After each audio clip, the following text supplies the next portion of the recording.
আচ্ছা, তাহলে কি বললাম যে আজকে আমরা শিভিং মেথড দিয়ে কি করে আমরা পার্টিকেল সাইজ ডিস্ট্রিবিউশন করব সেইটা আমরা পড়বো, এবং ক্যালকুলেশনটাই কিভাবে করব, এবং ক্যালকুলেশন করার পর আমাদের একটা গ্রাফিক্যাল প্লটিং করতে হয়, সেই গ্রাফিক্যাল প্লটিংটা কিভাবে করব সেই সম্পর্কে বিস্তারিত আজকে আমরা জানবো। হ্যাঁ, তাহলে দেখো, এই বিষয়বস্তুটা শুরু করার আগে আমরা একটু জেনে নিই প্রথমে যে পার্টিকেলস বলতে অ্যাকচুয়ালি আমরা কি বুঝি। আমরা আগের ক্লাসে সয়েল বা মৃত্তিকা কি জিনিস আমরা বুঝে গেছি, তাই তো? এবার আজকে আমরা একটু জেনে নিই যে পার্টিকেলস বলতে আমরা কি বুঝি। পার্টিকেলস বলতে নর্মালি আমরা কি বুঝবো, যে পার্টিকেলস বলতে আমরা বুঝবো যে সমস্ত কণাগুলো দিয়ে নর্মালি একটা অঞ্চলের মৃত্তিকা বা সয়েল তৈরি হয়, সেই কণাগুলোকে আমরা এক কথায় কি বলবো, পার্টিকেলস বলবো। এটার ইংরেজি ডেফিনেশন দেখো দেওয়া আছে, দ্য ইউনিক সলিড কম্পোনেন্টস। অর্থাৎ মাটির যে কণাগুলো হয় সেগুলো কিন্তু তরল হয় না বা গ্যাসীয় কণা হয় না, এই কণাগুলো অবশ্যই কি হয়, এগুলো সলিড কণা হয় বা কঠিন কণা হয়, এবং অবশ্যই সেটা কি হবে, ইউনিক হবে, একক হবে, স্বতন্ত্র হবে। এরকম নয় যে দুই তিনটে কণা মিক্সড করে একটা পার্টিকেলস হবে। সেগুলোর যদি আমরা স্মলেস্ট একটা অংশ নিই যে কোনো এক ধরনের মৃত্তিকা, তাহলে সেই স্মলেস্ট অংশগুলোকে আমরা কি বলবো, পার্টিকেলস বলবো। এই পার্টিকেলস গুলো সাইজ অনুযায়ী হতে পারে সেটা স্যান্ড হতে পারে বা বেলে কণা হতে পারে সেটা পলিকণা বা সিল্কণা হতে পারে, এবং ক্লে কণা হতে পারে। এই তিন ধরনের পার্টিকেলস এর মধ্যে সবচাইতে যদি আমরা স্মলেস্ট কণা বলি, তাহলে আমরা ক্লে বা কাদা কণাকে বলবো। তারপরে স্মলেস্ট হচ্ছে তোমার সিল্ক বা পলি, এবং তারপরে যেটা বড় সাইজের কণা সেটাকে আমরা বলে থাকি স্যান্ড। নর্মালি কোন অঞ্চলের মৃত্তিকা কিন্তু এই স্যান্ড, সিল্ট এবং ক্লে এই তিন ধরনের পার্টিকেলস নিয়েই কিন্তু তৈরি হয়। এবার দেখো, আমাদের প্র্যাকটিক্যালের নামটা ছিল তোমার পার্টিকেল সাইজ ডিস্ট্রিবিউশন। অর্থাৎ এই যে আমরা স্যান্ড, সিল্ট, ক্লে এই তিন ধরনের যে পার্টিকেলস গুলো পড়লাম, এগুলো হচ্ছে ডিস্ট্রিবিউশন পড়বো, ডিস্ট্রিবিউশন করবো। তাহলে এই বিষয়টা কি একটুখানি বুঝে নিই। এই বিষয়টা এরকম, একটা এক্সাম্পল দিয়ে আমি বোঝানোর চেষ্টা করি। যে ধরো তুমি কোন একটা পার্টিকুলার অঞ্চলের তুমি মাটিটার তুমি টেক্সচারাল যে ক্লাস রয়েছে সেগুলোকে তুমি অ্যানালাইসিস করবে, বা সেই অঞ্চলে কোন কোন কণার পরিমাণ কেমন আছে সেটা তুমি জানবে। তাহলে আমরা কি করব, যে ওই পার্টিকুলার অঞ্চল থেকে আমরা কিছু সংখ্যক মানে কিছু পরিমাণ মাটি আমরা নিয়ে আসব। এবার মাটিটাকে নিয়ে আসার পরে আমরা যদি সেভিং ইনস্ট্রুমেন্টটা রয়েছে সেখানে যদি আমরা ফেলি, তাহলে আমরা কি দেখতে পাবো, সেভিং এর যে আলাদা আলাদা যে তোমার শিপ গুলো রয়েছে আলাদা আলাদা সাইজের, সেগুলোতে কিন্তু এই কণাগুলো কিন্তু আটকা পড়ে যাবে। এবং আটকাও যদি পড়ে যায় তাহলে আমরা আমাদের যে স্ট্যান্ডার্ড যে ক্লাসিফিকেশন রয়েছে ইউএসডি এর, বা আমাদের যে ইন্ডিয়ান যে তোমার সয়েল সায়েন্স রয়েছে তার যে ক্লাসিফিকেশন রয়েছে, সেই অনুপাতে কিন্তু আমরা ওই অঞ্চলে যে পরিমাণে আমরা মাটি নিয়ে এলাম তার কিন্তু স্যান্ডটাকে আমরা আলাদা করতে পারবো, সিলটাকে আলাদা করতে পারবো, এবং ক্লেটাকে আলাদা করতে পারবো। এবং তার পরিমাণগুলো যদি আমরা পেয়ে যাই, তার আমরা পার্সেন্টেজও কিন্তু ক্যালকুলেট করে নিতে পারি। তাহলে এই যে কোনো একটা পার্টিকুলার অঞ্চলের যে মাটিটা আমরা নিয়ে এলাম তার মধ্যে কত পার্সেন্টেজ স্যান্ড রয়েছে, কত পার্সেন্টেজ সিল্ট রয়েছে, এবং কত পার্সেন্টেজ ক্লে রয়েছে, এইটাকে যে বিশ্লেষণ করা, অ্যানালাইসিস করা, এটাকেই আমরা এক কথায় কি বলবো, পার্টিকেল সাইজ ডিস্ট্রিবিউশন। তো এই পার্টিকেল সাইজ ডিস্ট্রিবিউশনটা অ্যাকচুয়ালি আমরা কি করব, কেন করব, পার্টিকেল সাইজ ডিস্ট্রিবিউশনটা করলে আমরা সেই জায়গার মাটিটার প্রকৃতি বা সেই জায়গার মাটিটা কেমন ধরনের সেটা আমরা বুঝতে পারবো। আর মাটির প্রকৃতি বা মাটির যদি আমরা টাইপসটা জেনে যাই, তাহলে কিন্তু ওই মাটির আচরণটা আমরা বুঝতে পারবো। অর্থাৎ মাটি কিরকম আচরণ করে, এবং ওই মাটিতে কোন কোন ধরনের ফসলগুলো বেটার হবে, কোন কোন এগ্রিকালচারাল যে ক্রপস গুলো রয়েছে সেগুলো সেখানকার মাটিতে ভালো হবে, সেগুলো কিন্তু আমরা বুঝতে পারবো। এবং সেই অনুপাতে যদি চাষাবাদ করা হয় তাহলে কিন্তু আমাদের সকলেরই কিন্তু আর্থিক সুবিধা হবে। তো এই শিপ অ্যানালাইসিসটা অ্যাকচুয়ালি আমরা করে থাকি যে সমস্ত পার্টিকেলস গুলোর সাইজ নর্মালি 0.075 মিলিমিটার বা তার থেকে বেশি, সেই সমস্ত তোমার পার্টিকেলস গুলোর আমরা ডিস্ট্রিবিউশন করতে পারি শিপিং অ্যানালাইসিস দিয়ে, এবং এইটাই আমাদের প্র্যাকটিক্যালের বিষয়বস্তু। আর এর থেকে যদি কম, অর্থাৎ 0.075 মিলিমিটার এর যদি কম সাইজের কোনো পার্টিকেলস থাকে কোন একটা অঞ্চলে, তাহলে সেইটার জন্য আমরা হাইড্রোমিটার অ্যানালাইসিস ইউজ করতে পারি। আমাদের আজকের বিষয়বস্তু কিন্তু হাইড্রোমিটার নয়, আজকের বিষয়বস্তু হচ্ছে আমাদের শিপিং অ্যানালাইসিস, বা শিপ দিয়ে আমরা কি করে পার্টিকেল সাইজ ডিস্ট্রিবিউশন করব সেইটা। তাহলে যেহেতু দেখো এই যে এর সাইজটা বলা আছে 0.075 এই সাইজের মধ্যে কিন্তু সিল্টও আসে না এবং ক্লেও আসে না, তাই আমরা বলতে পারি এই যে শিপিং অ্যানালাইসিস এটা করা হয় নর্মালি স্যান্ড এবং গ্রাভেল, অর্থাৎ স্যান্ডের থেকে বড় যে কণাগুলো থাকে সেই কণাগুলোকে আমরা বলে থাকি গ্রাভেল। তাহলে স্যান্ড এবং গ্রাভেলের ডিস্ট্রিবিউশন করার কাজেই কিন্তু আমাদের এই শিভিং যে মেথডটা রয়েছে সেটাকে কিন্তু ইউজ করা হয়। এই শিপটার একটু ডেফিনেশন আমরা দেখে নিই, শিপটা অ্যাকচুয়ালি কি জিনিস। এই শিপ হচ্ছে এক ধরনের অতি সূক্ষ্ম ছিদ্রযুক্ত ছাঁকনি, যেটাকে আমরা শিপটও বলে থাকি। এইটা কি কাজে লাগে? এইটার কাজে লাগে আমাদের ধরো তোমার এই যন্ত্রটা আমাদের সেই কাজে লাগে, অর্থাৎ আমি ধরো কোনো একটা মাটির মধ্যে যে সমস্ত কণাগুলোকে আমি চাইছি না সেই কণাগুলোকে কিন্তু আমরা আলাদা করতে পারি, বা ধরো সেই কণাগুলোর মধ্যে ডিফারেন্ট সাইজের তোমার কণাগুলো রয়েছে।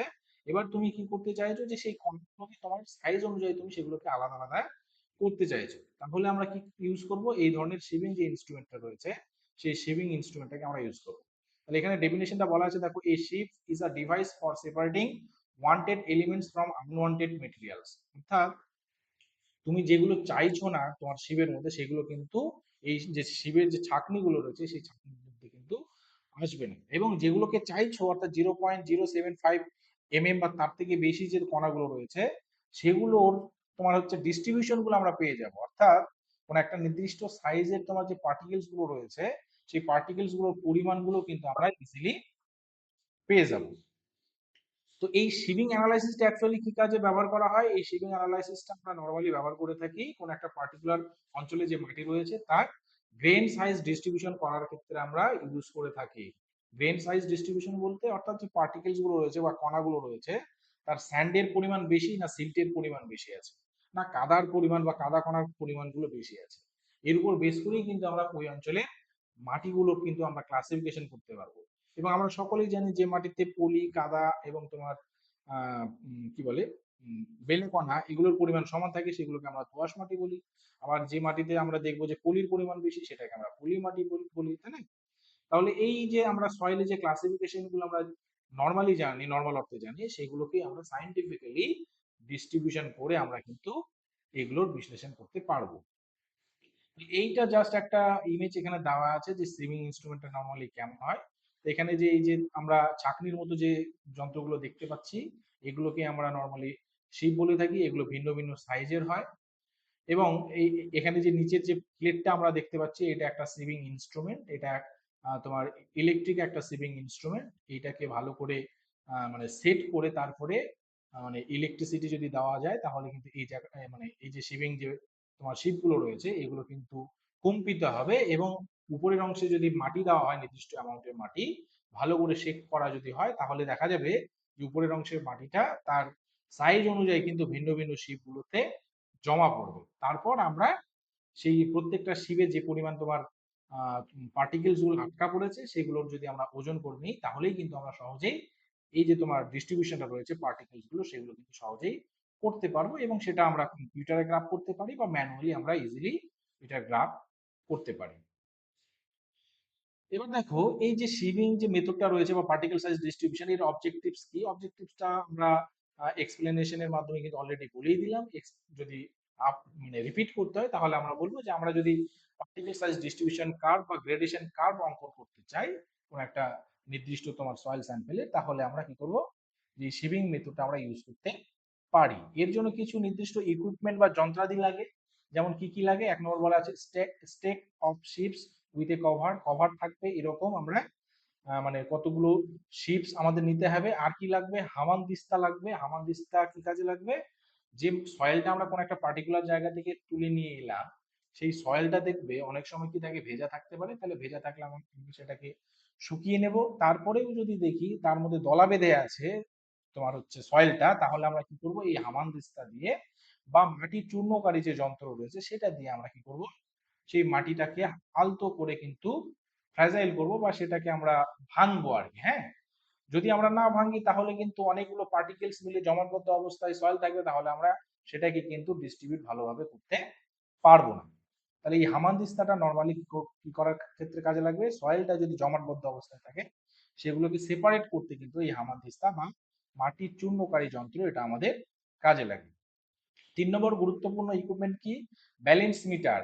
ব্যালেন্স মিটারটা অবশ্যই হবে সেন্সিটিভ হবে 0.1 গ্রাম, অর্থাৎ অনেক কম পরিমাণেও যদি মাটি আটকা পড়ে কোনো একটা পার্টিকুলার তোমার শিবে, তাহলেও যাতে আমরা সেটাকে মেজারমেন্ট করতে পারি, এরকম একটা ব্যালেন্স মিটার বা ওজন করার যন্ত্র আমাদের কিন্তু নিতে হবে। 4 নম্বর কি যন্ত্রের নাম? 4 নম্বর হচ্ছে ওভেন। অর্থাৎ যে মাটিটা ধরো আমরা রোদেও শুকালাম বা রোদে আমরা শুকতে পারছি না, বা শুকানোর পরেও কিছুটা ধরো ভেজে ভেজে ভাব আছে, তখন আমরা কি করব, সেই মাটিটাকে ওভেনের মারফত আমরা কিন্তু সেটাকে শুকিয়ে নেব। আর কি আছে? Mechanical sheep shaker. মেকানিক্যাল মানে যান্ত্রিক, যেটা আমরা যন্ত্র দিয়ে বা ইলেকট্রিক্যাল, যে তোমার হচ্ছে যন্ত্র দিয়ে যখন আমরা সেটাকে শেক করব, সেই ইনস্ট্রুমেন্টটাও আমার লাগবে। যদি আমরা মানে শেক ঠিকঠাক মতো না করতে পারি, তাহলে কিন্তু ভালোভাবে কিন্তু মাটিগুলোর যে পার্টিকেলস রয়েছে সেগুলো ডিস্ট্রিবিউটেড হবে না। আর 6 নম্বর গুরুত্বপূর্ণ ইকুইপমেন্টটা হচ্ছে ব্রাশ লাগবে আমার। ব্রাশ কি কাজে লাগবে? যে শিপিং ইনস্ট্রুমেন্ট গুলো রয়েছে বা শিপ গুলো রয়েছে, সেগুলোতে দেখবে মাটি ঢালার পরেও এরকম অনেক সময় হয়ে যায়, তার যে ছিদ্রগুলো রয়েছে বা নেট গুলো রয়েছে সেগুলোতে অনেক সময় মাটির কণাগুলো আটকা পড়ে যায়। তাহলে এই ব্রাশ দিয়ে আমরা নর্মালি কি করব, সেই মাটির কণাগুলোকে শিপ গুলো থেকে ভালো করে কিন্তু তুলে নেব, এবং পারফেক্ট তোমার ডিস্ট্রিবিউশনটা আমরা যাতে করতে পারি, সেই অর্থে ব্রাশও কিন্তু একটা গুরুত্বপূর্ণ কম্পোনেন্ট। প্র্যাকটিক্যাল অ্যাপ্লিকেশনস যদি বলা হয়, এর প্র্যাকটিক্যাল অ্যাপ্লিকেশনস আছে কি নেই? অবশ্যই আছে। প্র্যাকটিক্যাল অ্যাপ্লিকেশনসটা কি? যে আমরা যে ডিস্ট্রিবিউশনটা করব, যে ইনফরমেশনটা আমরা পেলাম, সেই ইনফরমেশনের উপর বেস করে আমরা সয়েলটা ক্লাসিফাই করতে পারি। অর্থাৎ মাটিটা কি ধরনের মাটি, পলি মাটি না বেলে মাটি না দোআঁশ মাটি, এগুলো আমরা ক্লাসিফাই করতে পারবো। আর এগুলো যদি আমরা ক্লাসিফাই করতে পারি, তাহলে আমরা বুঝে যেতে পারবো যে সেই অঞ্চলে আমরা বিল্ডিং তৈরি করতে পারবো কিনা, রোডস তৈরি করতে পারবো কিনা, সেখানে আমরা বাঁধ দিতে পারবো কিনা, সেখানে মানে এমব্যাঙ্কমেন্ট গুলো বা নদীর পাড় গুলো যে বাঁধানোর কাজ আমরা করে থাকি, সেগুলো দেওয়া সম্ভবপর হবে কিনা, এগুলো কিন্তু আমরা জানতে পারবো। এছাড়াও আমরা আর কি জানতে পারবো? আমরা জানতে পারবো যে সেই জায়গার মাটিটা পারমিয়াবল কিনা, অর্থাৎ সেই জায়গাতে যদি বৃষ্টিপাত হয়, তাহলে বৃষ্টির যে জলটা রয়েছে সেটা চুইয়ে চুইয়ে মাটির অভ্যন্তরে প্রবেশ করবে কিনা, এগুলো কিন্তু আমরা খুব সহজেই এই পার্টিকেল সাইজ ডিস্ট্রিবিউশন করলে বুঝতে পারবো। এইবার দেখো এখানে তোমার ইউএসডি এর যে ক্লাসিফিকেশন, সেই ক্লাসিফিকেশন অনুযায়ী এখানে একটা টেবিল দেওয়া আছে, যে কিরকম সাইজ হলে তাকে আমরা কি ধরনের পার্টিকেলস বলবো। যেমন দেখো ক্লে এর ক্ষেত্রে, যেটাকে আমরা সবচাইতে স্মলেস্ট পার্টিকেল বলে থাকি সয়েলের, বা সেপারেটস বলে থাকি, এর সাইজ হতে হবে কত? Less than 0.002 mm। অর্থাৎ 0.002 mm এর থেকে কম হলেই সেগুলোকে আমরা ক্লে পার্টিকেলস বলবো। আর এটাই 0.002 থেকে 0.05 হলে তাকে আমরা সিল্ট বলবো। এবং সিল্টের থেকে বড় তোমার হচ্ছে পার্টিকেলস হচ্ছে তোমার স্যান্ড, যার সাইজ হচ্ছে 0.05 থেকে 2, এবং এই 2 এর থেকে যদি বেশি হয় সেগুলোকে আমরা গ্র্যাভেল অথবা স্টোন বলবো। হ্যাঁ, বেশিরভাগ ক্ষেত্রে দেখা গেছে যে এই সয়েল গুলো, মানে যে কোনো অঞ্চলের মাটি বা সয়েল, এগুলো নর্মালি এই স্যান্ড সিল্ট এবং ক্লে, এই স্যান্ড সিল্ট ক্লে গুলো দিয়েই কিন্তু তৈরি হয়, কিন্তু তাদের প্রপোর্শন গুলো, তাদের অনুপাত গুলো কিন্তু আলাদা আলাদা হয়। অর্থাৎ কোনো কোনো সয়েলের ক্ষেত্রে ক্লে কণার পরিমাণ বেশি থাকে, কোনোটার ক্ষেত্রে আমরা সিল্ট বেশি দেখতে পাই, কোনোটার ক্ষেত্রে স্যান্ড আমরা বেশি দেখতে পাই, অথবা দুটো পার্টিকেলসও কোনো একটা পার্টিকুলার অঞ্চলে কিন্তু সমান হতে পারে। এখানে তোমার কি বলে, একটা ছকের আকারে এই যে ক্যালকুলেশন প্রসিডিওরটা দেওয়া আছে, আমি এটা জাস্ট এক্সেলে নতুন করে তোমাদের একবার দেখিয়ে দিই। হ্যাঁ, এই বোঝা যাচ্ছে? এই এক্সেলটা দেখা যাচ্ছে? এটা একটু বড় করে দিলাম। হ্যাঁ, আচ্ছা। দেখো আমাদের এখানে শিপ নাম্বার গুলো আছে, অর্থাৎ শিপের যে তোমার ছাকনি গুলো রয়েছে, সেই ছাকনিগুলোর গায়ে এগুলো লেখা থাকে 4, 8, 16, 32। এগুলো আমি ইচ্ছা মতো আমি নামগুলো দিয়েছি। তো ওই ইনস্ট্রুমেন্ট গুলোতে আলাদা আলাদা নামও থাকতে পারে। হ্যাঁ, প্যান বলতে কোনটাকে বুঝবো? একেবারে তলানিতে যেটা থাকবে আর কি, যার মধ্যে কোনো রকম তোমার ছিদ্র থাকবে না, সেটাকে আমরা কি বলবো? প্যান বলবো। আর এখানে দেখো এই জায়গাতে যে সেকেন্ড কলামে যেটা আছে, এগুলোকে বলা আছে ওপেনিং বলা আছে। এটা ওপেনিং হতে পারে, আমরা শিপ সাইজ বলতে পারি। হ্যাঁ? অর্থাৎ প্রত্যেকটা যে শিপ গুলো রয়েছে, সেখানে যে তোমার ছিদ্রগুলো রয়েছে তার সাইজ কত। তাহলে প্রথমটাতে আছে দেখো 4.75 mm, তারপরেরটাতে আছে 2.36 mm, তারপরেরটাতে 1.18। অর্থাৎ বড় থেকে ছোট আকারে সাজানো আছে। অর্থাৎ উপরের দিকে রাখা আছে 4.75, এবং লাস্টে রাখা আছে প্যান, বা আমরা বলতে পারি শিপগুলো যদি আমরা বলি তাহলে 0.075, 0.075 mm রাখা আছে। এবং আমরা জাস্ট একটু আগেই কিন্তু আমরা পড়লাম, আমরা শিপিং যে ইনস্ট্রুমেন্টটা রয়েছে সেটা দিয়ে কিন্তু 0.075 এর বেশি পরিমাণ যে তোমার সাইজ যুক্ত যে তোমার পার্টিকেলস গুলো রয়েছে সেগুলোরই কিন্তু ডিস্ট্রিবিউশন করতে পারি। তাহলে এখানেও দেখো ডেটা অনুযায়ী কিন্তু আমাদের আমাদের যে নলেজটা আমরা গেইন করলাম একটু আগেই সেটা কিন্তু মিলে গেল। আচ্ছা, তারপরে দেখো কি বলা আছে, শিপ ওয়েট, অর্থাৎ প্রত্যেকটা শিপের একটা স্পেসিফিক ওজন থাকবে, তাহলে এই ওজনগুলো এখানে দেওয়া আছে। এবং আলটিমেটলি তার পরের কলামটাতে দেওয়া আছে শিপ প্লাস সয়েল ওয়েট, অর্থাৎ শিপের ওজন যেমন নেওয়া আছে, প্রত্যেকটা শিপ তার ওজন আছে, এবং এখানে যোগ করা আছে সয়েল পার্টিকেলস যেগুলো আটকা পড়ে গেছে ওই তোমার নির্দিষ্ট শিপটাতে, তার ওজনটাও কিন্তু এখানে অ্যাড করা আছে। অর্থাৎ এখানে ওজনটা এরকম করে হয়েছে, ধরো কোনো একটা পার্টিকুলার শিপে যে পরিমাণ মাটি আটকা পড়েছে, তাহলে যে আমাদের যে তোমার ওয়েট মিটার ছিল সেই ওয়েট মিটারে শিপ সমেত তোমার সয়েলটাকে ওজন করা আছে। সে কারণে এখানে কিন্তু শিপ প্লাস সয়েল ওয়েট দুটোই কিন্তু দেওয়া আছে। কিন্তু যদি এরকম করতাম আমরা যে ধরো কোন একটা শিপে মাটি আটকা পড়েছে 10 গ্রাম, তাহলে আমরা ওই 10 গ্রাম মাটিটাকেই যদি আমরা ওয়েট মিটারে, ডিজিটাল ওয়েট মিটার হোক বা অন্য কোনো ওয়েট মিটার হোক, সেখানে যদি আমরা ঢেলে মাটিটাকে ওজন করতাম, তাহলে কিন্তু এখানে শিপ প্লাস সয়েল ওয়েট কিন্তু থাকতো না, শুধুমাত্র সয়েল ওয়েট থাকতো। হ্যাঁ, যাকে আমরা যে এক্সাম্পলটা নিয়েছি এখানে শিপ প্লাস সয়েল ওয়েট রয়েছে। তাহলে আমাদের যে প্র্যাকটিক্যালের মূল বিষয়বস্তু কিন্তু পার্টিকেল সাইজ ডিস্ট্রিবিউশন, অর্থাৎ যে কণাগুলো আটকা পড়েছে সেই কণাগুলোর আমরা ডিস্ট্রিবিউশন করব। তাহলে আমাদের এখানে কিন্তু শিপের ওয়েটের কোনো দরকার নেই। তাহলে নেক্সট কলামে আমরা অ্যাড করব ওয়েট অফ সয়েল, এটাও গ্রামে থাকবে, ওয়েট অফ সয়েল। এবার দেখো এই যে দুটো কলাম রয়েছে, এই দুটো কলাম থেকেই কিন্তু আমরা ওয়েট অফ সয়েল এটা কিন্তু ক্যালকুলেট করতে পারবো। কিরকম করে, আমরা যদি শিপ এবং সয়েলের ওয়েট থেকে, শিপ এবং সয়েলের ওয়েট থেকে যদি শিপের ওয়েট বাদ দিয়ে দিই, মাইনাস করে দিই, তাহলেই কিন্তু আমরা শিপ ওয়েটটা পেয়ে যাবো, তাই তো? কারণ এখানে শিপের ওজনটাও আছে এবং এক্সট্রা করে মাটির ওজনটা আছে, তাহলে যদি আমি শিপের ওজনটা শুধু বাদ দিয়ে দিই তাহলে একমাত্র আমরা সয়েলের ওয়েটটাই পাবো। এবার এটাকে আমি টেনে দিলাম, দেখো বাকি যে তোমার সয়েল গুলোর ওজন সেগুলো কিন্তু আমরা অটোমেটিক্যালি পেয়ে গেলাম। এটুকু বোঝা গেছে? এবার যখন এই ওয়েট অফ সয়েলটা আমার হয়ে গেল, তখন আমার এইটুকু অংশেরই কাজ হবে, এই বাকি অংশটার ক্যালকুলেশন আপাতত কাজ নেই। এবার দেখো আমরা কি কাজ করব, এবার আমরা করব কি, এই যে যে সয়েলটা হলো এর আমরা পার্সেন্টেজ ক্যালকুলেট করব। তাহলে এখানে লিখে দিই percentage of soil, percentage of soil, percentage of soil মানে কি, অর্থাৎ প্রত্যেকটা শিবে যে পরিমাণ মাটি আটকা পড়েছে সেটা তো তোমার অ্যাকচুয়াল এককে আছে, মানে গ্রামে আছে, এটাকে আমরা শতাংশে কনভার্ট করব, অর্থাৎ 100-র মধ্যে কত গ্রাম কত পার্সেন্টেজ আটকা পড়েছে সেটা আমরা ক্যালকুলেট করব। তাহলে এটা যদি আমরা করতে চাই, তাহলে আমাদের সবার আগে কি দরকার, যে টোটাল ক্যালকুলেট করতে হবে।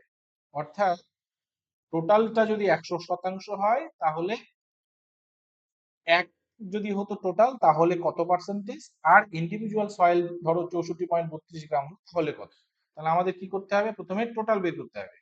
তাহলে আমরা টোটালটা বের করে নিই, এখানে সাম দিলাম, সিলেক্ট করলাম, এটাকে ক্লোজ করে দিলাম। তাহলে টোটাল দেখো সয়েল আছে 605.04 গ্রাম। তাহলে আমরা পার্সেন্টেজ নর্মালি এভাবেই ক্যালকুলেট করি যে টোটাল মানে হচ্ছে 100%, আর এক যদি হয় 1 গ্রাম কত হবে, এবং আমার যে ইন্ডিভিজুয়াল যে তোমার সয়েল ওয়েট রয়েছে সেটা সমান সমান কত। তাহলে এটা আমরা ফর্মুলা এখানে দিয়ে দিই। তাহলে আমরা এখানে কি দেব, এখানে আমরা দেব যে 100% মানেই হচ্ছে কত, 100% মানেই হচ্ছে এই যে 605.04 এটা। তাহলে 64.32 সমান সমান কত, তাহলে 64.32টাকে এখানে সিলেক্ট করে দিলাম, এটাকে আমি ব্র্যাকেট দিয়ে দিই, ব্র্যাকেট দিয়ে দিলাম, এবং টোটালটা সবসময় যেহেতু একই থাকবে তাই এটাকে আমরা ফিক্সড করে দিলাম, টোটালটা একই থাকবে তাই এটাকে ফিক্সড করলাম। তাহলে 10.63 পার্সেন্টেজ হচ্ছে আমাদের 4.75 যে রয়েছে সেখানে 10.63% সয়েল আটকা পড়ে গেছে। এবার এটাকে আমি টেনে দিই, তাহলে দেখো এই হচ্ছে আমাদের পার্সেন্টেজ অফ সয়েলের ক্যালকুলেশন। এটাকে যদি আমি টোটাল করি, টোটাল করলে কত হবে বলো, এই যে পার্সেন্টেজ অফ সয়েল, হ্যাঁ অবশ্যই, কারণ আমরা ধরে নিয়েছি যে 605.04 গ্রাম হচ্ছে 100। এখানে দেখো 100 মিলে গেল, তাই না? তাহলে পার্সেন্টেজ অফ সয়েল এইটা কিন্তু আমরা করতে পারলাম। এইবার আমাদের কি কাজ করতে হবে, এইবার আমরা করব কিউমুলেটিভ পার্সেন্টেজ। হ্যাঁ, cumulative percent retained, cumulative percent retained. Cumulative percent written মানে বিষয়টা ভালো করে বুঝবে, তাহলে দেখবে ফর্মুলা ছাড়াই তুমি কিন্তু এই জিনিসটাও করতে পারবে। হ্যাঁ, আচ্ছা, কিউমুলেটিভ পার্সেন্ট রিটেইন অর্থাৎ ধরো এই যে প্রথম সেলটা আমি দেখছি, হ্যাঁ প্রথম সেলটা, এটাকে একটু কালার করে দিই, এই কালারটা দিয়ে দিই, প্রথম সেলটা দেখছি। তাহলে ধরো আমি এরকম করে বললাম যে 4.75 যেটা আছে, এই 4.75 এর উপরে যে শিপগুলো রয়েছে সেখানে টোটাল কতগুলো মাটি আটকা পড়েছে, কতগুলো মাটি হবে বলো? 10.63 হবে, তাই তো? তাহলে এটাকে আমরা এখানে দিয়ে দিলাম।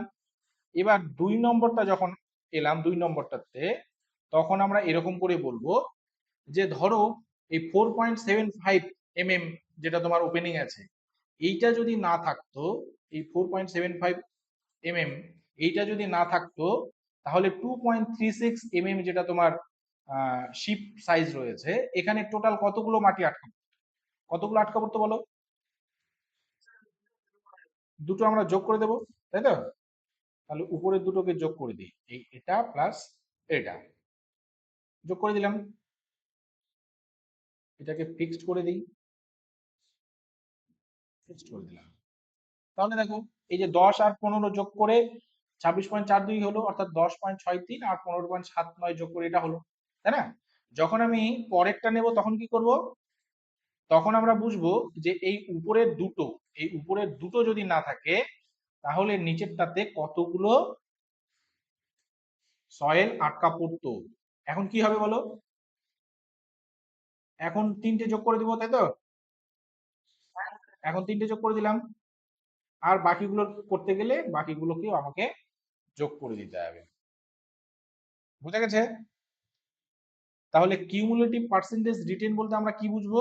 কিউমুলেটিভ পার্সেন্টেজ রিটেন বলতে আমরা বুঝবো যে উপরের শিপগুলো যদি না থাকে তাহলে নিচেরটাতে টোটাল কতগুলো মাটি জমা পড়বে। এইটা যেমন বুঝবো, ঠিক তেমনি আমরা আরেকটা জিনিস বুঝবো, যে প্রথমটাতে কতটা মাটি পড়েছে সেটা লিখলাম, তারপরে 2 নম্বরটাতে যখন যাব তখন প্রথম দুটোতে টোটাল কতগুলো মাটি জমা পড়েছে সেটা বুঝবো, 3 নম্বরে যখন যাব তখন প্রথম থেকে 3টে যে তোমার শিপ রয়েছে সেখানে টোটাল কতগুলো মাটি আটকা পড়েছে বা কত পার্সেন্টেজ মাটি আটকা পড়েছে সেইটা আমরা বুঝবো। এবং লাস্টে যখন আমরা গেলাম প্যানে, তখন আমরা প্যানের ক্ষেত্রে 100% পেলাম। এর মানে কি, যদি উপরের সমস্ত শিপগুলো না থাকে, অর্থাৎ 0.075 0.149 0.297 এরকম করে বাকি যে উপরের তোমার শিপ সাইজ গুলো রয়েছে, শিপগুলো রয়েছে, সেগুলো যদি না থাকে তাহলে কত শতাংশ মাটি আটকা পড়বে? যেহেতু প্যানে কোনো রকম ছিদ্র নেই, তাই উপরের শিপগুলো যদি না থাকে তাহলে সমস্ত মাটিগুলোই আটকা পড়বে, অর্থাৎ 605.04 গ্রাম যেটা তোমার মাটি রয়েছে সেটাই এখানে আটকা পড়বে, তাই না? সে কারণে এখানে দেখো 100% কিন্তু হয়ে গেল। বুঝা গেছে? আচ্ছা, তো এই কিউমুলেটিভ পার্সেন্টেজ রিটেন এটাকে আমরা জেড আর দিয়ে ডিনোট করি, হ্যাঁ জেড আর দিয়ে ডিনোট করি। এইবার আমরা চলে আসি, এখানে আমরা বের করব পার্সেন্ট ফাইনাল, পার্সেন্ট ফাইনাল বা পার্সেন্টেজ অফ পাসিং। হ্যাঁ, এবার একটু ভালো করে বোঝো, আবার এটাকে আমি একটু ফিক্স করে দিই, এটাকে ফিক্স কোথায় করে, fridge fridge fridge fridge pans. আচ্ছা, না হলো না, যেটাকে পরে দেখবো। হ্যাঁ, যাক ভাই, এটাকে ছোট করে দিই। পার্সেন্ট ফাইনাল, পার্সেন্ট ফাইনাল মানে কি? পার্সেন্ট ফাইনাল মানে ধরো কোন একটা পার্টিকুলার, কোন একটা পার্টিকুলার ধরো শিপ সাইজ রয়েছে, যেমন এখানে 4.75, তাহলে 4.75 আটকা পড়েছে মাটি কত? 10.63, 10.63% আটকা পড়েছে, তাই তো?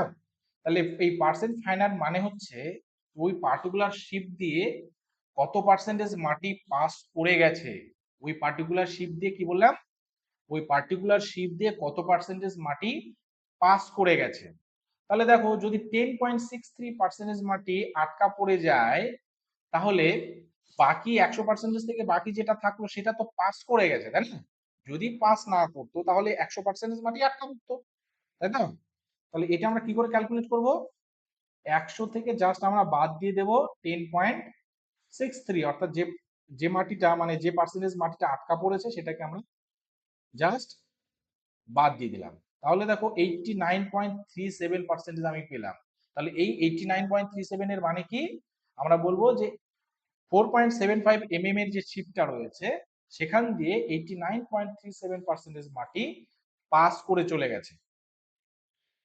এবার দেখো পরেরটা যখন করব তখন কি বুঝবো? পরেরটা যখন করব দেখো 2.36 এই 2.36 এর কি হবে? এটার ক্ষেত্রে দেখো 15.79% মাটি আটকা পড়েছে।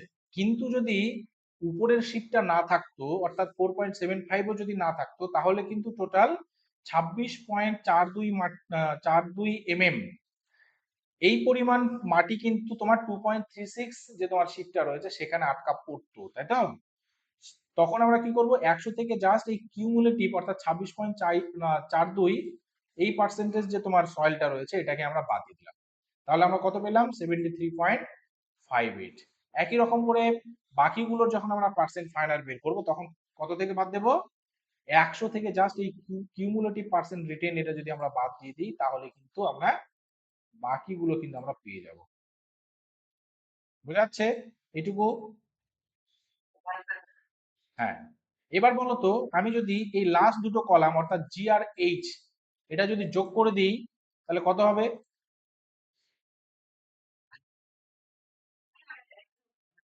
এই দুটোকে যদি আমি যোগ করে দিই, দেখো সাম করে দিলাম, সাম বা নর্মালি যোগই করে দিই, 10.63 প্লাস এটা, দেখো 100 আসছে, তাই না? 100 আসছে, প্রত্যেকটাতেই 100 থাকবে। যখন দেখবে এই দুটো যোগ করে 100 আসছে না, তখন আমরা বুঝবো আমাদের ক্যালকুলেশনে গন্ডগোল আছে, তাই না? এটুকু বোঝা গেছে ক্যালকুলেশনটা আমরা কিভাবে করব? আচ্ছা, ক্যালকুলেশনটা আমরা বুঝতে পেরেছি। এবার গ্রাফিক্যালি যখন আমরা প্লট করব তখন আমরা একদিকে রাখবো এই শিপ সাইজ, এটাকে আগে অফ করে দিই। একদিকে রাখবো কি, শিপ সাইজটাকে রাখবো বা ওপেনিংটাকে রাখবো, আর এক পাশে রাখবো এই পার্সেন্ট ফাইনাল এটাকে রাখবো।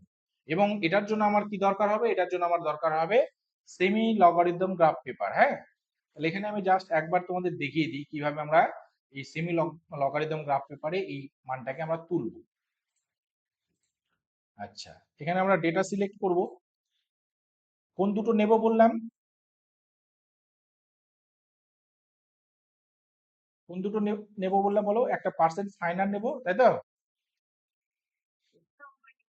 ওপেনিং এ থাকবে আমাদের, ওপেনিংটাকে আমরা এক্স এক্সিস এ রাখবো, আর ওয়াই এক্সিস এ কি থাকবে? পার্সেন্ট ফাইনাল থাকবে।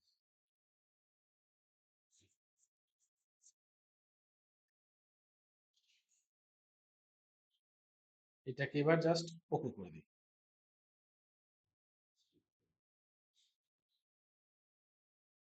নিচেরটা দেখো, নিচেরটা কি লগারিদম গ্রাফ পেপার হলো? নিচেরটা এটা হয়নি, এটা অটোমেটিক্যালি নর্মাল গ্রাফ পেপার নিয়েছে, এটাকে আমরা লগারিদমে কনভার্ট করব। হ্যাঁ, এই যে এখানে দেখো লগারিদম আছে না, লগারিদম, তাহলে এখানে লগারিদম ক্লিক করা হলো।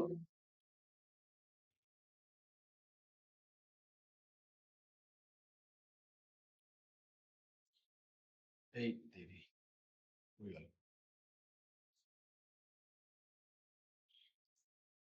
ফরম্যাট এক্সিস,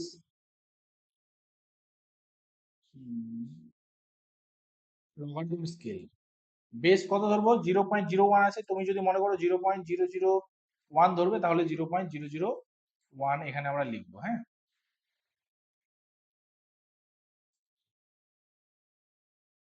এইরকম হচ্ছে কেন? ও 0.06 নিল না?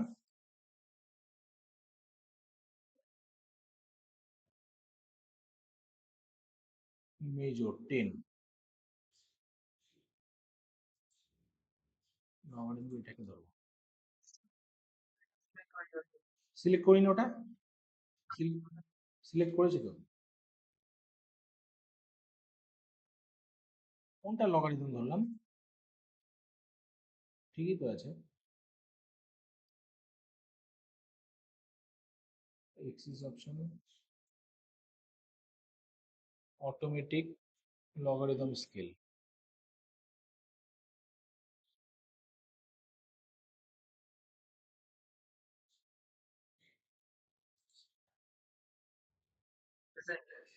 হ্যাঁ, তাহলে আমরা দেখো এই এক্সিসের এইটাকে এখানে কি করলাম যে 0.001 দিলাম, তাই তো লগারিদমটা,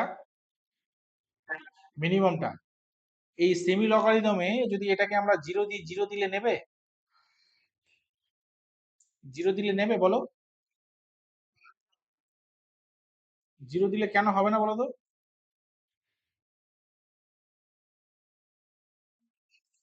একদমই তাই, লগারিদমের যে বেসটা, সেই বেসটা কিন্তু জিরো হয় না, এই কারণেই হয় না, জিরো যদি আমরা পাওয়ার দিই দেখবে কিছুই ভ্যালু পাবো না, তাই না? জিরোর পাওয়ার কিছুই হয় না। তাহলে জিরো যদি দিই তাহলে দেখবে জিরোর পরে ইন্টারভালটা আবার জিরো হয়ে যায়। তাহলে জিরো যদি শুরুতে দাও তাহলে জিরো জিরো জিরো জিরো করে চলতে থাকবে, অর্থাৎ আমরা কিন্তু গ্রাফিক্যাল প্লটিং আর করতে পারবো না, তাই না? কিন্তু এই যে তোমার বেসের মানটা জিরো বাদে যে কোনো ভ্যালু হবে এবং পজিটিভ ভ্যালু নিতে হবে, তাই না? 0.00001 এরকম আমরা ভ্যালু নিতে পারি। তাহলে আমাদের রিকোয়ারমেন্ট অনুযায়ী আমরা এই মানে এই জায়গার বেস যে ভ্যালুটা রয়েছে সেই বেস ভ্যালুটা ধরবো। যেমনটা ধরো আমাদের ডেটার ক্ষেত্রে লোয়েস্ট ভ্যালু হচ্ছে 0.075 mm, তাই তো? 0.075 mm। তাহলে আমরা কি 0.1 ধরতে পারি এখানে? 0.1, 0.1 যদি ধরি দেখো কেমন হয়। 0.1 যদি ধরি, দেখো সব পয়েন্ট গুলো মনে হয় আসেনি, তাই তো? তিনটে তিনটে ছটা, একটা কিন্তু আসেনি। কোনটা আসেনি বলো তো? এখানে কটা পয়েন্ট আছে? সাতটা না?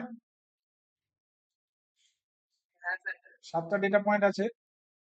হ্যাঁ, 0.075টা কিন্তু এই যে দাগটা রয়েছে এই দাগের কিন্তু বাইরে চলে গেছে, তাই তো?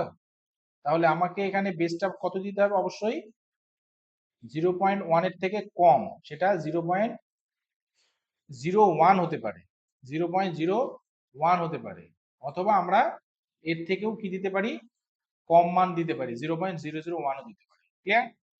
এবার আমরা জাস্ট এটাকে যদি আমরা তোমার ডেটা সিরিজে গিয়ে একটা লাইন দিয়ে দিই, সলিড লাইন দিয়ে দিই, লাইনে যদি আমরা এখান থেকে কালার দিয়ে দিই, এটা অবশ্যই হবে স্মুথ কার্ভ। স্মুথ কার্ভ যদি দিয়ে দিই,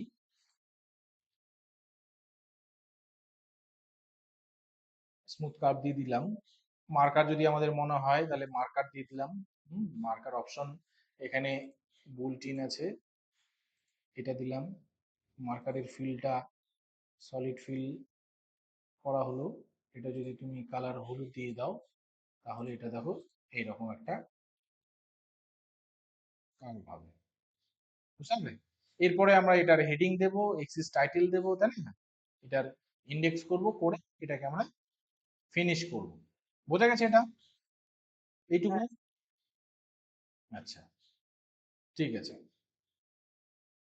তাহলে এবার দেখো এই টেবিলটাতে একটু বলো দেখি আমরা কি কি করলাম, কি করে পেলাম, তোমরা একটু বলবে, হ্যাঁ? শিপ সাইজ দেওয়া থাকবে, শিপ নাম্বার থাকবে, মাস অফ ইচ শিপ, অর্থাৎ প্রত্যেকটা শিপের ওজন এখানে দেওয়া আছে। এখানে শিপের ওজন এবং সয়েলের ওজন দেওয়া আছে। মাস অফ সয়েল এটা কি করে পেলাম বলো দেখি, বলো বলো বলো। সয়েলের সঙ্গে শিপের ওজনটা আমরা বাদ দেবো, তাই তো? সয়েল এবং শিপের ওজন থেকে আমরা শিপের ওজনটা বাদ দিয়ে এটা পেলাম। আচ্ছা, পার্সেন্টেজটা আমরা কি করে পেলাম?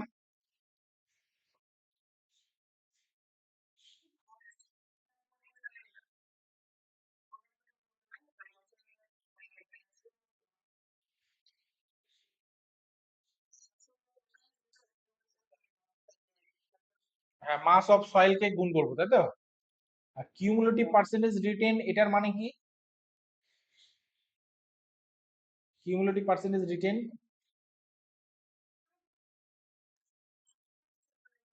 হ্যাঁ, টোটালের মধ্যে কত পার্সেন্টেজ ওই পার্টিকুলার শিপটাতে এবং তার উপরের শিপে আটকা পড়েছে, হ্যাঁ, ওই পার্টিকুলার শিপটাতে এবং তার উপরের শিপটাতে আটকা পড়েছে। অথবা আমরা এভাবে মনে রাখতে পারি যে উপরের শিপগুলো না থাকলে ওই পার্টিকুলার শিপটাতে টোটাল কত পার্সেন্টেজ মাটি আটকা পড়বে, হ্যাঁ, এইভাবে মনে রাখবে, তাহলে আর তোমার ফর্মুলা মনে রাখতে হবে না, হ্যাঁ।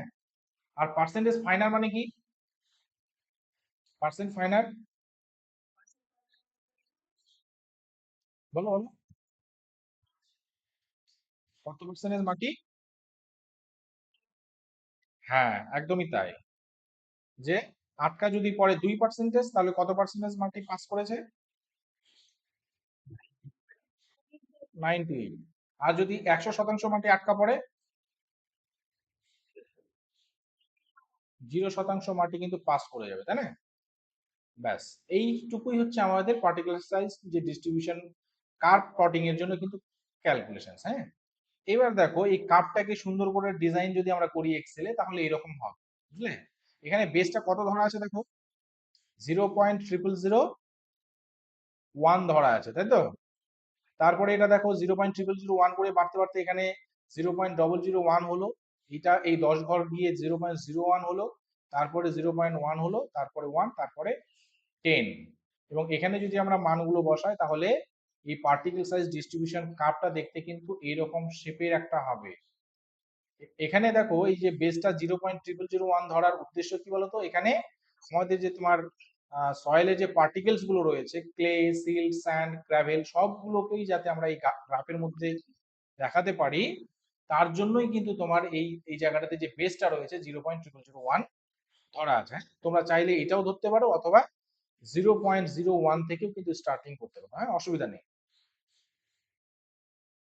আচ্ছা, এখানে দেখো দুটো কিন্তু পার্টিকেল সাইজ ডিস্ট্রিবিউশন কার্ভ দেওয়া আছে, একটা স্যাম্পল 1 এর আর একটা স্যাম্পল 2 এর। তাহলে এরকম যদি হয়, আমরা অনেকগুলো জায়গার সয়েল আমরা নিয়ে এলাম, তারপরে সেগুলোর আমরা শিপিং যে ইনস্ট্রুমেন্টটা রয়েছে সেখানে আমরা পার্টিকেল সাইজ ডিস্ট্রিবিউশন করলাম, তারপর আমরা আলাদা আলাদা কিন্তু এরকম অনেকগুলো পার্টিকেল সাইজ ডিস্ট্রিবিউশন কার্ভ বা গ্রেডেশন কার্ভ কিন্তু আমরা অঙ্কন করতে পারি। এই ছবিটাতে দেখো এখানে এক পাশে রয়েছে হাইড্রোমিটার অ্যানালাইসিস আর এক পাশে রয়েছে শিভ অ্যানালাইসিস। শিভ অ্যানালাইসিসটা নর্মালি আমরা ইউজ করে থাকি 0.075 পার্টিকেল সাইজ তার থেকে বড়গুলোর জন্য, আর 0.075 এর যদি কম, তাহলে হাইড্রোমিটার দিয়ে আমরা অ্যানালাইসিস করতে পারি। তাহলে এই দুটোকে যদি আমরা মিলিয়ে দিই, বলো।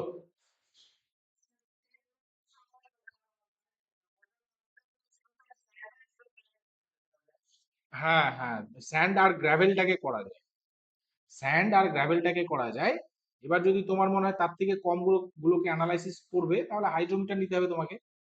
আর এই ছবিটাতে দেখো হাইড্রোমিটার দিয়ে তোমার 0.075 যে আছে তোমার পার্টিকেল সাইজ, তার থেকে কম মানগুলোকে নেওয়া আছে এবং বেশিগুলোকে তোমার শিপিং যে ইনস্ট্রুমেন্ট রয়েছে সেখানে অ্যানালাইসিস করা আছে। তারপর দুটোকে মার্চ করা আছে, হ্যাঁ, দুটোকে মার্চ করে এখানে গ্রেডেশন কার্ভ বা পার্টিকেল সাইজ ডিস্ট্রিবিউশন কার্ভ দেওয়া আছে। এটা সয়েলের টাইপসটাকে ক্লাসিফাই করবে, বুঝতে পারলে, যে ওই জায়গার মাটির ধরনটা কেমন, এই দুটোকে নিয়ে যদি আমরা অ্যানালাইসিস করি।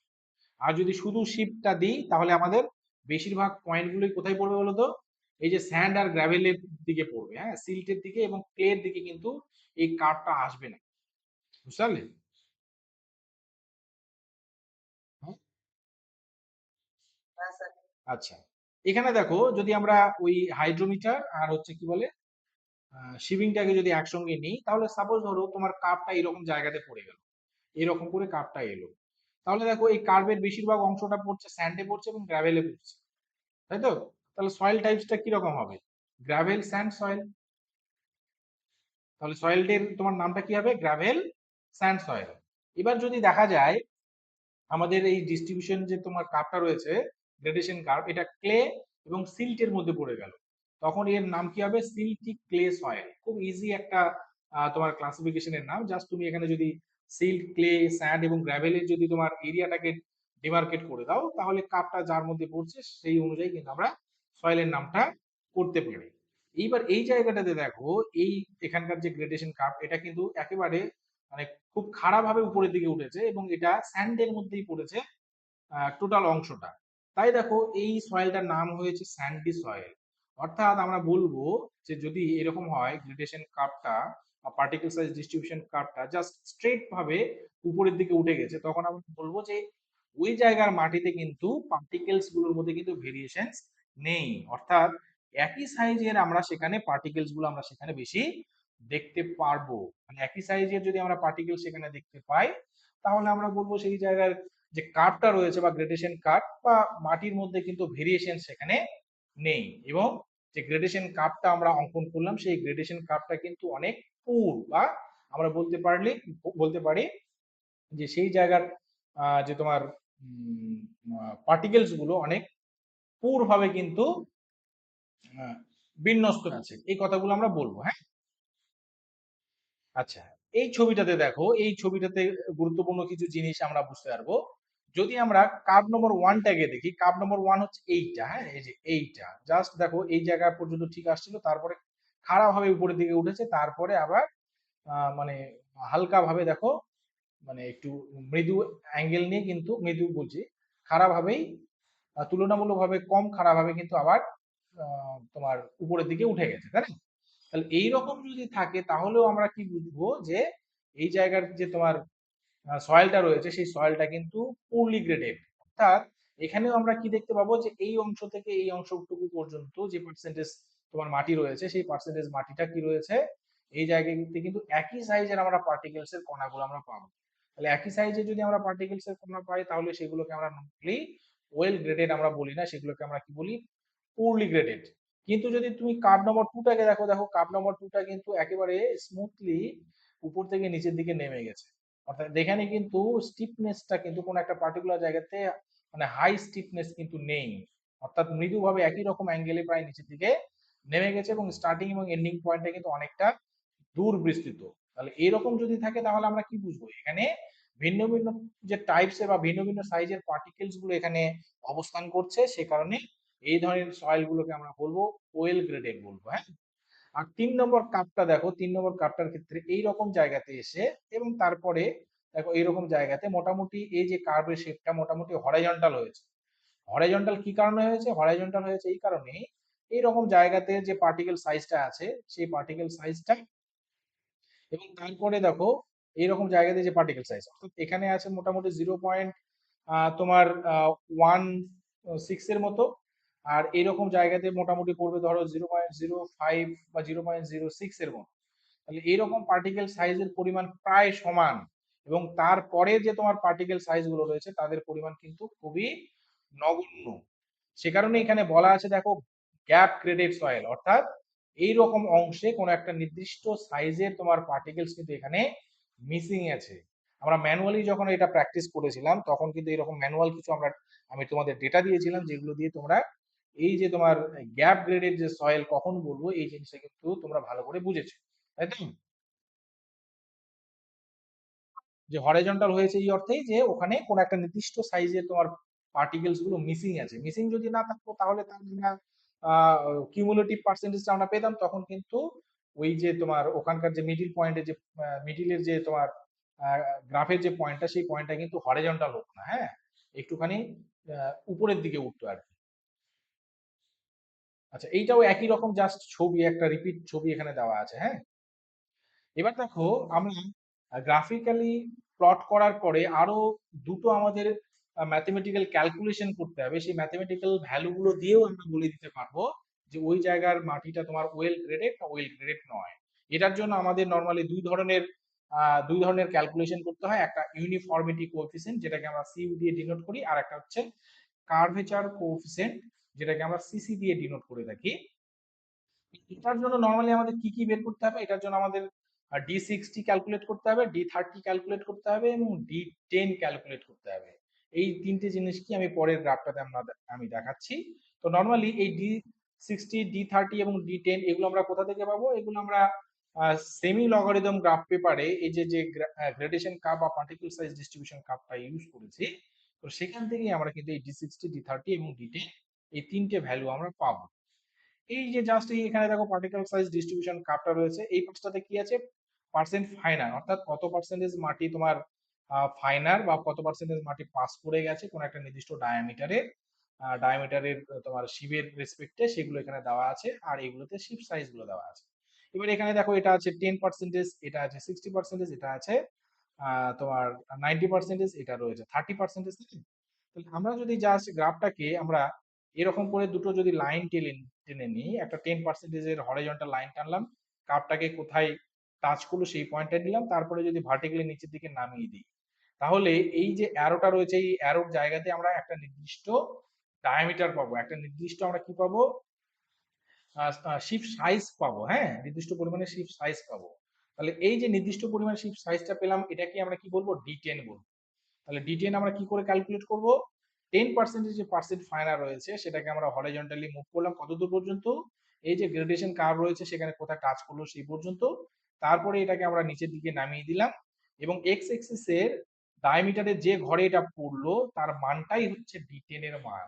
এবার এই D10 এর মান কি, এই D10 এর মান হচ্ছে 10%-এর মাটি, এই যে ধরো আহ, এই এই যে 10% যে অংশটা এখানে টাচ করলো তার নিচের অংশটাকে আমরা কি বলবো, 10% মাটি, এবং 10%-এর মাটি কি হবে, এই যে D10 এর যে ডায়ামিটার, এটা সাপোজ ধরো এরকম হলো 0.2, 0.2 mm হলো, তাহলে আমরা বলবো যে 10% মাটি হচ্ছে তোমার 0.2 mm এর থেকে কম, মানে 0.2 mm যে রয়েছে তার থেকে কম, বা আমরা বলতে পারি 10% মাটি হচ্ছে 0.2 mm এর থেকে ফাইনার বলবো, হ্যাঁ, বা সূক্ষ্ম বলবো। আর বাকি থাকলো কত পার্সেন্টেজ, বাকি থাকলো তোমার 90%। এই 90% তোমার মাটি বা পার্টিকেলস হচ্ছে D10 বা 0.2 mm এর থেকে কিন্তু কোর্সার, বা এর থেকে আমরা কি বলবো, এর থেকে তোমার মোটা দানা যুক্ত বলবো। হ্যাঁ, বোঝা গেছে এইটুকু? হ্যালো, আচ্ছা।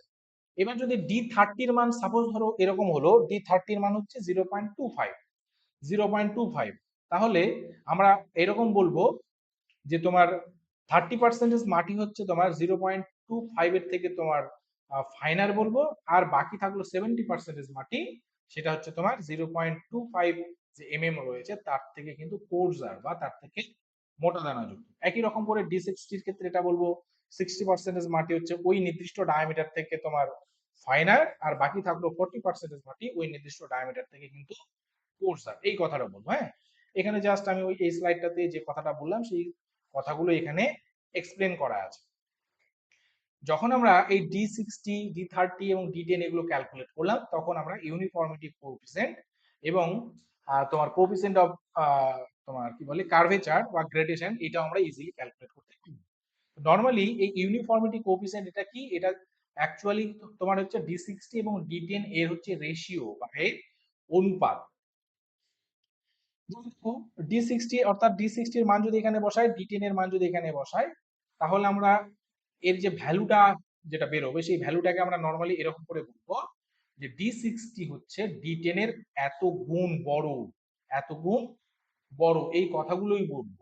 এখানে যদি আমি D60 এটাকে আমি ধরো বলে দিলাম যে তোমার হচ্ছে পিতার বয়স, পিতার বয়স 60 বছর, আর D10 এটাকে আমি বলে দিলাম যে পুত্রের বয়স 10 বছর, তাহলে এটা যদি আমরা কাটাকাটি করি তাহলে আমরা কত পাবো, 6 পাবো, তাই তো?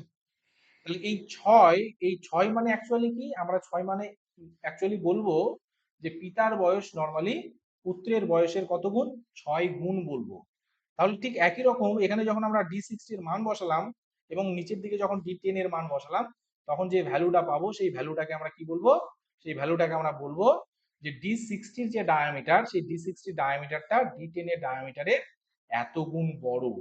অর্থাৎ এই CU এর মান যত বড় হবে, তত আমরা বুঝতে পারবো ওই পার্টিকুলার জায়গার যে মাটি রয়েছে সেই পার্টিকুলার জায়গার মাটিতে যে পার্টিকেল সাইজ গুলো রয়েছে সেই পার্টিকেল সাইজ গুলোর মধ্যে ভেরিয়েশনস রয়েছে।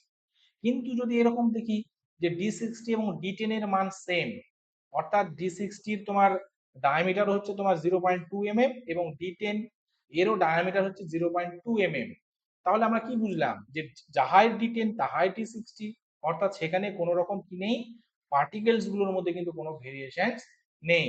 যদি দুটোর ক্ষেত্রে আমরা দেখি একই ডায়ামিটার থাকে তাহলে দুটো কাটাকাটি করে কত পাবো? এক পাবো। এক মানে আমরা কি বুঝবো? এক মানে নর্মালি আমরা বুঝবো ওই জায়গার যে পার্টিকেলস গুলো রয়েছে তার মধ্যে কোনো রকম ভেরিয়েশনস নেই, সমস্ত পার্টিকেলস গুলো একই সাইজের তোমার পার্টিকেলস। তাহলে ওয়েল গ্রেডেড এর ক্ষেত্রে যদি আমি মাটিটাকে ওয়েল গ্রেডেড বলতে চাই, তাহলে এই সিইউ এর মানটা বেশি হতে হবে না কম হতে হবে বলো? বেশি হতে হবে। এবং এই মানটা 4 গুণ 5 গুণ 6 গুণ যদি এরকম যত বাড়বে তত কিন্তু ওই জায়গার মাটিটা ওয়েল গ্রেডেড হবে এবং মানে সুন্দরভাবে ডিস্ট্রিবিউটেড, এটা আমরা কিন্তু বলবো। ক্লিয়ার? বুঝতে পেরেছো? আচ্ছা, এবার দেখো coefficient of curvature. Coefficient of curvature এর ফর্মুলা কি? এর ফর্মুলা হচ্ছে D30, অর্থাৎ তোমার 30% যে তোমার সয়েল পার্টিকেলস রয়েছে কোন একটা নির্দিষ্ট ডায়ামিটার থেকে কম এবং বাকি 70% ওই নির্দিষ্ট ডায়ামিটার থেকে বেশি, সেই ডায়ামিটারটাকে আমরা D30 বলি। এটাকে আমরা যদি হোল স্কয়ার করি এবং এটাকে যদি আমরা ডিভাইড করি D10 ইন্টু D60 দিয়ে, তাহলে যে ভ্যালুটা পাবো তাকে আমরা কি বলবো? Coefficient of curvature. এবার একই রকম আমরা যেমন তোমার কি বলে আগেটা বের করলাম সিইউ, অর্থাৎ কোএফিসিয়েন্ট অফ ইউনিফর্মিটি, তার মানটা যেমন যত বেশি হবে তত হচ্ছে ওয়েল গ্রেডেড, ঠিক একই রকম সিসি এর মানও যত বেশি হবে তত কি হবে? ওই জায়গার মাটিটাকে আমরা ওয়েল গ্রেডেড বলবো। না হলে যদি তিনটের কণাই যদি তোমার তিনটের যদি ডায়ামিটারে যদি এক হয়, তাহলে এটা যদি উপরেরটা এক হয় তাহলে একের স্কোয়ার করলে এক হবে, নিচেরটাও যদি তোমার একই মান হয় তাহলে এই দুটোকে গুণ করেও কিন্তু কি হবে বলতো? একই মান আমরা পাচ্ছি। তাহলে একই মান যদি আমরা পেয়ে যাই তাহলে কাটাকাটি করে কিন্তু একই পাবো। সাপোজ ধর একটা এক্সাম্পল নিলাম, D30 এটা হচ্ছে 0.2, কত? 0.2। তাহলে 0.2 এর স্কোয়ার করলে কত হবে? 0.4। এবার D10টাও 0.2, আবার D60ও 0.2, তাহলে নিচের দুটোকে গুণ করলেও তো 0.4 হবে, তাই না? তাহলে 0.4 ডিভাইডেড বাই 0.4, এটাকে কাটাকাটি করলে কত হবে? 1 হবে। তাহলে 1 মানে আমরা কি বুঝবো? সেখানে কোন রকম পার্টিকেল যে সাইজ গুলো রয়েছে তার মধ্যে কোন রকম ভেরিয়েশনস নেই। এবার যত এই সিসির মানটা যত বাড়বে তত আমরা কি বুঝবো? ওই জায়গার যে পার্টিকেলস গুলো রয়েছে তার মধ্যে কিন্তু অনেক বেশি ভেরিয়েশনস রয়েছে এবং ওই জায়গার মাটিটা ওয়েল গ্রেডেড। বোঝা গেছে? আচ্ছা, স্যান্ডের ক্ষেত্রে বলা আছে দেখো সিইউ যদি 6 এর থেকে বেশি হয় তাহলে ওয়েল গ্রেডেড হবে। আর সিসির পরিমাণ যদি 1 এবং 3 এর মাঝখানে হয়, সিসি স্যান্ডের ক্ষেত্রে সিসির মান যদি 1 এবং 3 এর মধ্যে হয় তাহলে ওয়েল গ্রেডেড বলবো। কিন্তু যদি গ্র্যাভেলের ক্ষেত্রে আমরা দেখি তাহলে সিইউটা অবশ্যই 4 এর বেশি হতে হবে। সিইউ কোএফিসিয়েন্ট অফ ইউনিফর্মিটি 4 এর বেশি হতে হবে এবং সিসির মানটা 1 এবং 3 এর মাঝে হতে হবে। এই অংশটুকু একটু মনে রাখবে, এটা তোমার ইন্টারপ্রিটেশনের ক্ষেত্রে কিন্তু কাজে লাগবে। হ্যাঁ, কখন আমরা ওয়েল গ্রেডেড বলবো, কখন পুরলি গ্রেডেড বলবো এবং কখন তোমার হচ্ছে ইউনিফর্ম সয়েল বলবো, এই জিনিসটা তোমাকে এই ভ্যালু গুলো দেখে মনে রাখতে হবে। হ্যাঁ, বোঝা গেছে? আচ্ছা, বলো এখানে থেকে কারো কোনো কোয়ারি থাকলে বলতে পারো। হ্যাঁ, আছে, বলো।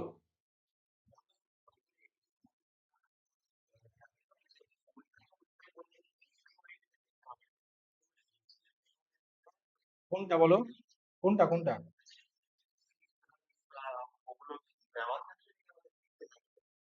ওগুলো তো তোমার শিবের গায়ে থাকবেই, এটা কলেজে আমি একদিন তোমাদের দেখাবো আর একবার। হ্যাঁ,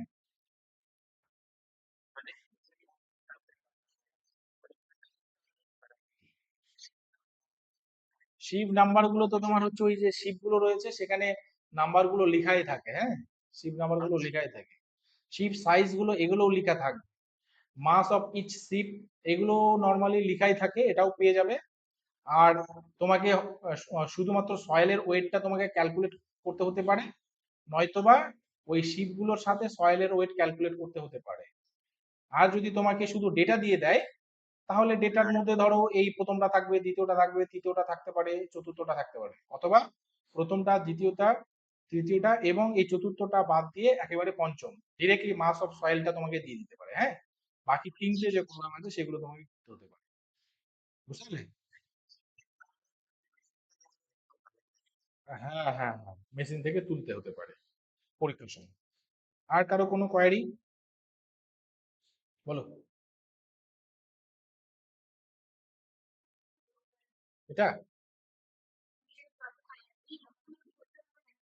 এইটা হচ্ছে কি বলতো, গ্রাফটার সুন্দরতা বৃদ্ধির জন্য এটা তুমি করতে পারো, হ্যাঁ, কিন্তু এটা ম্যান্ডেটরি নয়। কারণ অ্যাকচুয়ালি আমরা এই পার্টিকেল সাইজ ডিস্ট্রিবিউশনটা স্যান্ড ওয়েলকে করার জন্যই করি, তাই না? কিন্তু যদি তোমার মনে হয় যে তুমি ক্লে, সিল্ট এগুলোকেই দেখাবে, তাহলে তুমি এই যে বেস ভ্যালুটা 0.0001 করে করতে হবে, হ্যাঁ, তখন তুমি এগুলো দিতে। আদারওয়াইজ তুমি যদি মনে করো যে আমি এটা দেখাবো না, শুধু এই গ্রাফিক্যাল প্লটিং করবো, তুমি করতে পারো, অসুবিধা নেই। আর কিছু? আর নেই, তাই তো? ঠিক আছে, ছাড়ছি তাহলে।